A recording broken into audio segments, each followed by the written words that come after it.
আসসালামু আলাইকুম। আজকে হেঁটে আমি কোথায় যাচ্ছি? বাসা থেকে বের হলাম। প্রতিদিন এই ৩ টা পুতুল পাশের বাসায় এই সামনে বসে গল্প করে। তো আমি হেঁটে আজকে অনেক দূরে যাব, যেটা আমি কোনোদিন এখানে আসার পর এতটুকু পথ হাঁটি নাই। যেটা সামনে বাসা থেকে বের হলে প্রতিদিন এই দৃশ্যটা, এই সিনারিটার সামনে দিয়ে আমার যেতে হয়, যেটা পার্সনে যাই, হিল সাইড যাই, যেখানে যাই। তো আমি এখান থেকে হেঁটে আমি পার্সনে যাব। পার্সন মানে এখান থেকে প্রায় ১০ মিনিটের মতো। এখান থেকে হেঁটে আমি অনেক দূরে যাব, যেটা ৩৫ মিনিট আমি হাঁটবো। আর গুগল ম্যাপে মোবাইল ধরে ধরে আমি যাচ্ছি, যেটা আমার এখানে আমেরিকাতে আসার প্রায় কয়েকদিন পরে আমার ৩ বছর হয়ে যাবে। আমেরিকা আসার পর আমার এই প্রথম এই কাহিনীতে এতটুকু হাঁটলাম। ডান পাশে হাঁটছি, ২টা দিকে চমকে গেলাম। মানে কি, এই যে ২টা বিড়াল বসে আছে চুপ করে, একটু নড়াচড়া করছে না। আমি কাছে গেলাম, কাছে যাওয়ার পরে প্রথমটা এটা একটু মুখ নাড়া দিল। দেখলাম ওরা জীবিত। প্রথম ভাবছি যে মূর্তি বসে আছে। তো যাই হোক, এদের সামনে দিয়ে আমার আরও হাঁটতে হবে। গাইস, এই প্রথম আমি ৩৫ মিনিট হাঁটছি। একেবারে বাসা থেকে বের হয়ে বামে গিয়ে হিলের উপর দিয়ে তারপর আমি যাচ্ছি। একটা বাসায় দেখলাম অনেক আপেল ধরে আছে। আমি হাঁটতে হাঁটতে আমি চিনে ফেললাম যেটা, যেখানে টার্গেট চলে আসলাম। এখানে এসেই দেখি আমার সাথের যে বান্ধবী একজন, লিপিনন্দী। তো এখানে এসে একটা গানের অনুষ্ঠান হচ্ছে, হিন্দুদের প্রোগ্রাম হচ্ছে। তারপর হচ্ছে বামে হলো মেলা হচ্ছে।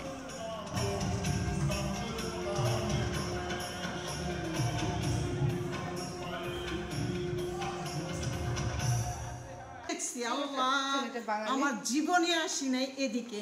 আমি মানে আজকে আমি আপনাদের সবসময় ফলো করি। ওয়ালাইকুম আপনার আসসালাম। বাসায় অ্যাড্রেসটা দরকার আমার। তাই? বাসায় যাবো। হ্যাঁ, আচ্ছা, আপনি আমি আচ্ছা। ডেইলি সবসময় ভিডিও দেখি, লাইভ দেখি, সব দেখি, কিন্তু আপনার বাসায় আমি অ্যাড্রেসটা এখানে হেঁটে আসছি। কই বাসার দিকে? হ্যাঁ। আমার বাসার কাছে আছে। আপনি আমার অ্যাড্রেসটা দেন প্লিজ একটু।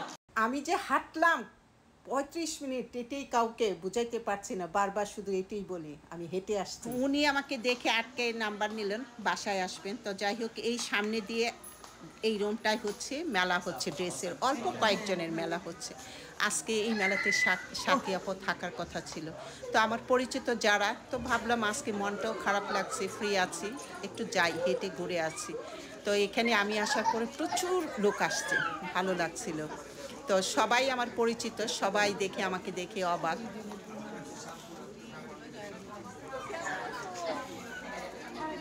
এটার ভিতরে মেলা, বাহির থেকে তো বুঝতেই পারি না। সবার মুখে শুধু সাথী আপার কথা। আজকে উনিও থাকতো এখানে, কালকে মারা গেলেন। আজকে এই মেলাটা হচ্ছে শনিবার দিন, আজকে উনি নেই। শুধু ওনার কথা, ওনার কথা, সবাই শুধু ওনার কথাই বলছে। মুন্নি তো আমাকে দেখে অবাক। এটা কত? আসছেন দেখতে আমাদেরকে। তুমি জানো আমি কিভাবে যে আসছি? হাঁটতে হাঁটতে আসছি। ৩৫ মিনিট যাকে পাই তাকেই বলি, বললাম। এতটুকু হেঁটে আসলাম। ৬ নাম্বারটা ওই যে দেখেন না খালি, এই ৬ নাম্বারটা আমার ছিল। এই যে এইটা ৬ নাম্বার এই স্টলটা, এটা এই ৬ নাম্বার স্টলে আজকে সাথী আপা ওনার জুয়েলারি নিয়ে বসতেন। সেল যাই হোক, কিন্তু সবার সাথে এত সুন্দর আচরণ ব্যবহার ছিল না। শুনলাম খবরটা, এখনো ওনার হাজবেন্ড আসছে বাংলাদেশ থেকে। ২৪ তারিখে আসবে ওনার হাজবেন্ড। আসার পরে? আসার পরে এখানে দাফন হবে। এখন ওইখানে হবে। আমি এটা জানি না ঠিক, ওনার হাজবেন্ড আসছে সেটা জানে, আসলে তারপর ডিসিশন নেবে। সোমবার দিন ওনার জানাজা ও দাফন হবে সাথী আপার। সাথী আপার আইডিতে আমি নক দিলাম, তখন আমাকে একটা মেয়ে আন্টি সম্বোধন করে আমাকে বলল যে একটা মেসেজ দিল যে এরকম দাফন এবং দোয়া কখন হবে। তো এটাই আমি জানলাম। আজকে যে সাথী আপা নেই, কেমন লাগছে তোমাদের?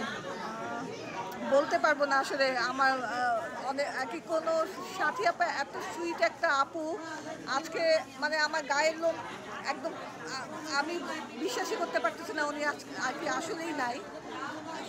আজকে আমাদের সাথে ওনার মেলা করার কথা ছিল একসাথে, এবং সব আমরা লাস্ট ওনার সাথে আমি চাঁদরাতে মেলা করছিলাম, এবং এত মজা করছিলাম, এত এত এত এত মেমোরি ওনার সাথে আমার। আর 2 উইকস আগে একসাথে ক্রুজে গেছি, তো আমি ভুলতেই পারতেছি না, এবং আনবিলিভেবল। আমি যা শুনলাম, আমার খুব সাথী আপার খুব ঘনিষ্ঠ আমাদের বেন্ডার আছে নুপুর, ওর কাছে শুনলাম ওনার আর সিলভি আপুও পোস্ট করছে ওনার ম্যাসিভ অ্যাটাক হয়েছিল। তো নুপুরও বললো যে উনি বুঝতে পারে না এটা হার্ট অ্যাটাক, যে গ্যাস্ট্রিকের ওষুধ নাকি খাওয়া হয়েছে উনি বুঝে নাই। বাসায় সারাদিন ছিল, আমি একটু একটু শুনছি, ক্লিয়ারভাবে আমি বলতে পারবো না, কিন্তু it's very sad news, very sad news.